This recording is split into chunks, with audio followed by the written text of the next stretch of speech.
the IMF expects the German economy to contract at a projected 0.3% in 2023. इतना नीचे तक Germany के economy भी गिरावट में आ रही है।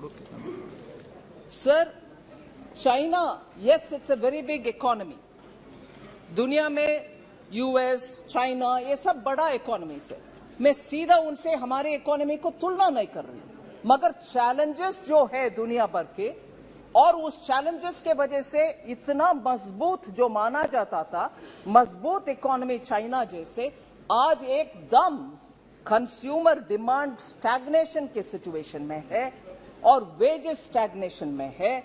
आज भारत के मीडिया भी ये लिख रहा है कि शायद चाइना एकदम डिफ्लेशन में चली जा रही है। सो चाइना का सिचुएशन, यूरोजोन का सिचुएशन, यूके का सिचुएशन, और आप सब मीडिया में 2 दिन पहले देखे होंगे कि यूएस का डाउनग्रेड हुआ और उसके कारण उनके स्टॉक मार्केट में उथल पुथल होने लगा। इसीलिए मैं इन सब परिप्रेक्ष्य में ऑनरेबल स्पीकर सर आपसे विज्ञप्ति करती हूं कि भारत के इकोनॉमी को एक बार हम इस नजरिया से देखते हुए भारत के इकोनॉमी का हालात को समझना चाहिए। 2013 में जो मॉर्गन स्टैनली ने दुनिया में 5 सबसे नाजुक इकोनॉमी के लिस्ट करते हुए भारत का भी उसमें जोड़ा। 2013 India was declared as a fragile economy. उसी मॉर्गन स्टैनली आज भारत को अपग्रेड करते हैं, भारत को हायर रेटिंग देते हैं।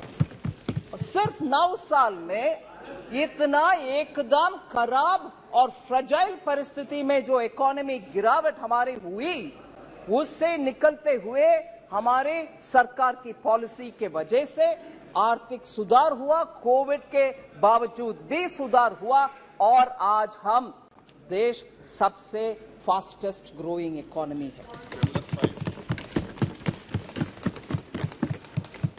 और हमारे रियल जीडीपी ग्रोथ 7.2 2022-23 में हुआ, and it is projected to grow at 6.5% in 23-24.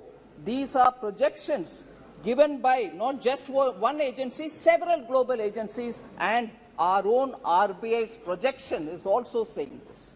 So सबसे बड़ा, सबसे फास्टेस्ट ग्रोइंग इकोनॉमी और अपग्रेड किए गए इकोनॉमी, जबकि यूएस हो, चाइना हो, सबका डिग्रेडिंग, डाउनग्रेडिंग हो रहा है। So India is in a rare position, sir, of being optimistic and positive for its future growth. Sir, ये सब कैसे पॉसिबल हुआ? 2014 से प्रधानमंत्री मोदी जी ने सबका साथ, सबका विकास, सबका विश्वास और सबका प्रयास के रास्ते पे चलते हुए हमारे पॉलिसी को इतना सुधारा, जिसके वजह से कोविड का संकट भी क्यों ना हुआ, हम उससे पार करते हुए आज रिकवरी के रास्ते पर सबसे तेजी गति में आगे बढ़ रहे हैं। इससे पहले सर, जनधन योजना सबके साथ का उदाहरण मैं बोलने वाली हूं। जनधन योजना, digital India mission, focus on health through Ayushman Bharat, Jan Aushadhi केंद्र, ये सब सामान्य लोग के लिए बेनिफिट करने वाले ऐसे स्कीम के द्वारा ही सबका साथ हुआ है।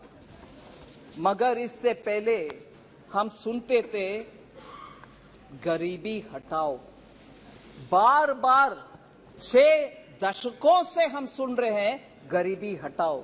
सचमुच में हटाया गया क्या? नहीं।